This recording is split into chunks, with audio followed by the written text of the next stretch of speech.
Que l'on soit homme ou femme, les cheveux constituent un symbole de séduction forte et leur perte est souvent source de nombreux complexes. Hérédité, stress, maladie ou dérèglement hormonal, les causes peuvent être nombreuses. Alors, la chute des cheveux, elle peut être causée par l'âge, des maladies, l'hérédité, et puis un gros stress, un gros choc émotionnel.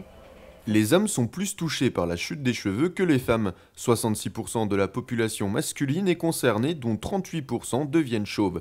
Pourquoi cette inégalité? À cause des hormones. C'est dû à la testostérone.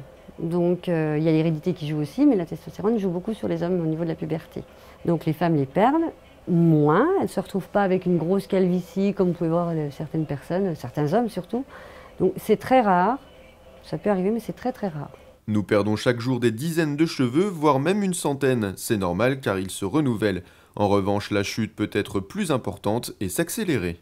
Donc pour les femmes, généralement, ça se stoppe quand même un peu. Les hommes, c'est vrai que s'ils ne s'en occupent pas tout de suite et puis tout le temps, on va dire, sur un long terme, quand ça doit tomber, une fois que c'est tombé, et si ça doit tomber, ça tombe. En fait, on va reculer l'échéance.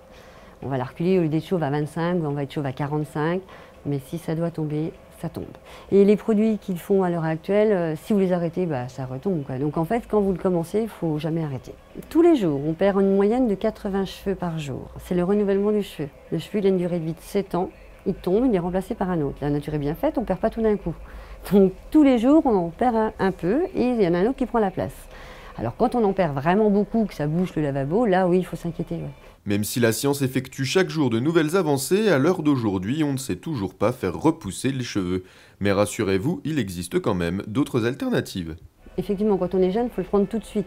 Parce que comme je disais, on recule l'échéance. Maintenant, il n'y a pas de miracle, il n'y a pas encore de solution miracle, à part les implants, les postiches, enfin, ou perruques, quelque chose comme ça. Et puis ces fameuses poudres qui cachent un début de calvitie. Enfin, quand c'est tombé, c'est tombé. Ça ne repousse pas, à part à la chirurgie capillaire, où là, c'est de la chirurgie. C'est plus le même prix, et puis c'est pas ce qu'on croit, c'est pas parce qu'on est dégarni au-dessus, on vous prend des cheveux dans la nuque. Non, il y a quand même une étude, il y a des gens qui pensent qu'on prend dans la nuque et on met devant. Non, il y a quand même une étude de cheveux, il faut avoir la nuque assez fournie, et c'est pour ça qu'il y a des gens qui travaillent avec des rabais, et il faut faire très très attention. Une réaction? Un témoignage? Commentez ce reportage sur dijonsanté.fr.